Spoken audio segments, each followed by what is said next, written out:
وقت اس ضمن میں اور اس آخری عشرے میں رمضان المبارک کے اس کے پس منظر میں یہ حدیث رکھ رہے ہیں، اس کو آپ غور سے سنیے۔ یہ ان تمام بیماریوں کا علاج ہے جو بیماریاں ہم نے آپ کے سامنے رکھی ہیں، جس کا کم و بیش 90% سے 95%۔ السلام علیکم ورحمۃ اللہ وبرکاتہ، میں علی عادل، آپ دیکھ رہے ہیں راہ سکون چینل۔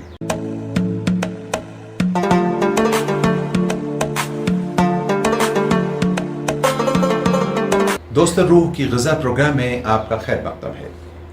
اکثر ہم اپنی پروگرامز میں یہ بات کہتے رہے ہیں، اللہ تبارک و تعالیٰ نے جس نے دنیا کو بنایا ہے وہ خود اس بات کو کہہ رہا ہے کہ یہ جو بھی حالات دھرتی پر ہیں تمہارے اپنے ہاتھوں کی کمائی ہے۔ خیر یہ ایک الگ تفصیل ہے۔ آج ہم ایک موضوع پر بات کرنا چاہتے ہیں اور وہ بہت مخصوص اور بہت ہی امپورٹنٹ ہے۔ وہ یہ کہ جو ہمارے سامنے اس وقت بڑی بڑی کچھ بیماریاں ہیں جو عام طور پہ لوگوں میں دیکھنے کو مل رہی ہیں، اس کا علاج ہم آپ کے سامنے رکھنا چاہتے ہیں۔ اور ظاہر ہے یہ علاج بتانا تو ڈاکٹرز کا کام ہوتا ہے، لیکن یہ ہم آپ کے سامنے علاج رکھ رہے ہیں، اس کی کیا وجہ ہے؟ دوستو، مشفق انسانیت تاجدار مدینہ محمد عربی مصطفیٰ صلی اللہ علیہ وسلم نے ہمیں تمام بیماریوں کا علاج بتایا ہے، اور ان کو ان کے رب نے، یعنی ہم سب کے رب نے، اللہ نے قرآن میں بھی تمام بیماریوں کا علاج رکھا ہے۔ یہ الگ بات ہے کہ کچھ چیزیں ریسرچ کا وشے ہوتی ہیں، سبجیکٹ ہوتی ہیں، ہم لوگ ریسرچ نہیں کرتے ہیں۔ جو لوگ ریسرچ کرتے ہیں وہ دوائیں بنا لیتے ہیں، کمپنیاں بنا لیتے ہیں، لیکن ہم ریسرچ نہیں کرتے، تو بس ہم حدیث برائے حدیث پڑھ کے اور بھول جاتے ہیں۔ آج ہم آپ کے سامنے کچھ مخصوص چیزیں رکھنا چاہتے ہیں۔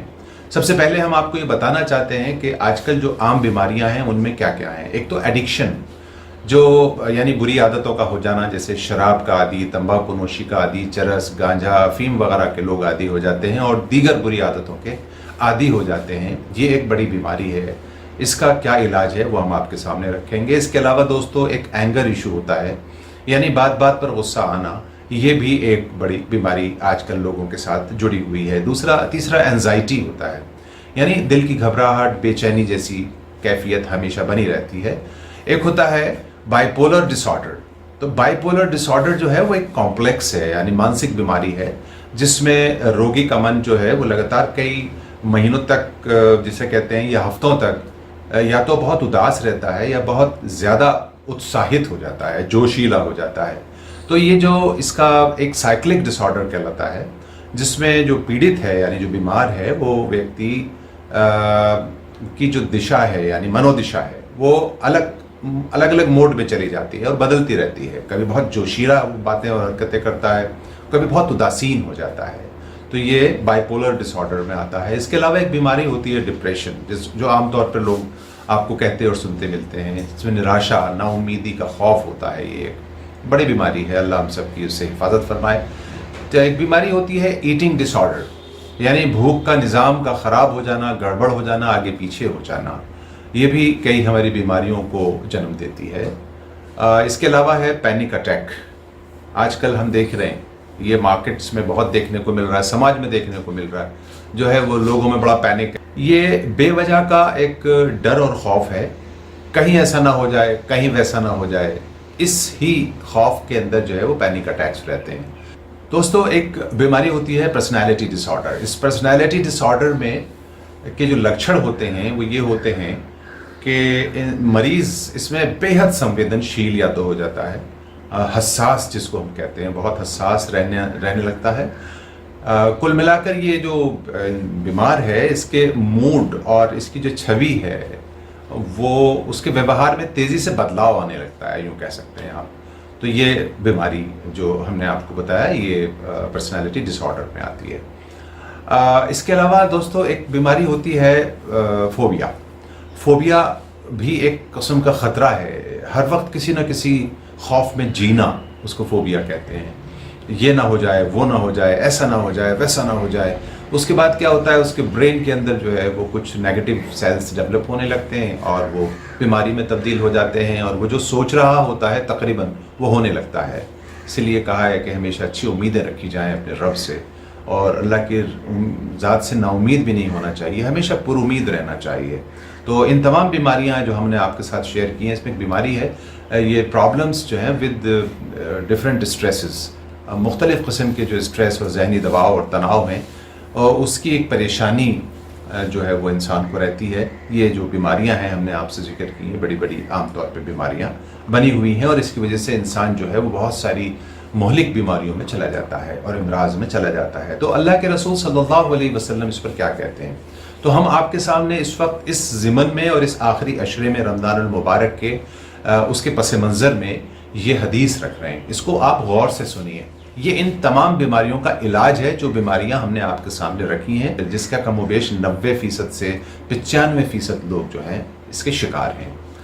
تو یہ سنن ابن ماجہ کی حدیث ہے، جلد نمبر 3 اور 731 صحیح حدیث ہے. یہ حضرت عائشہ رضی اللہ تعالی عنہ نے فرمایا، یا رسول اللہ صلی اللہ علیہ وسلم، اگر مجھے شب قدر مل جائے تو میں کیا دعا کروں؟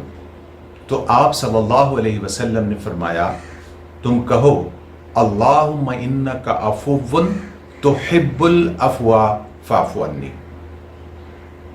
یا اللہ تو معاف کرنے والا ہے اور معاف کرنے کو پسند کرتا ہے، اس لیے مجھے معاف فرما. اب دوستو، وہ پہلے ہم نے آپ کے سامنے بیماریاں رکھی، اس کے بعد یہ حدیث رکھی.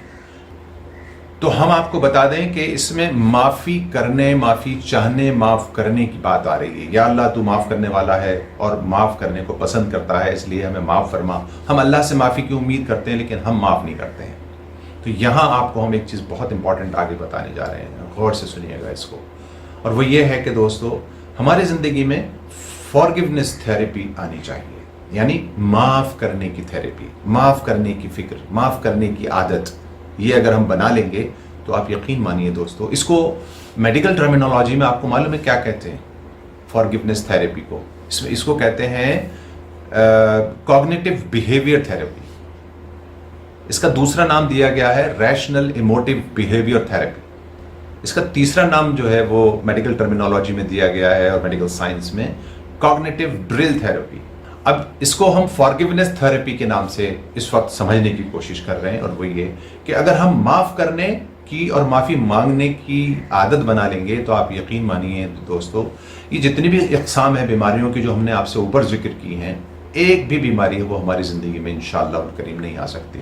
یہ آپ امید رکھیے کہ اللہ تبارک و تعالیٰ انسان کے گمان کے ساتھ فیصلے کرتا ہے. تو ہمارا گمان یہ ہو کہ اگر ہم لوگوں کو معاف کرنے اور معافی مانگنے کی عادت بنا لیں گے تو انشاءاللہ الکریم اللہ تبارک و تعالیٰ ہمیں ان تمام بیماریوں سے محفوظ فرما دیں گے. اللہ تبارک و تعالیٰ ہم سب کو موت تک اخلاص کے ساتھ عمل کی توفیق عطا فرمائے. جزاک اللہ خیر فی الدارین. اگر آپ کو یہ ویڈیو پسند آیا ہو تو اس کو صدقہ جاریہ سمجھ کر لوگوں میں شیئر کریں اور لائک کریں. اپنے پسندیدہ پروگرام اور چینل راہ سکون کو سبسکرائب کرنے کی بھی مہربانی فرمائیں. بہت بہت شکریہ.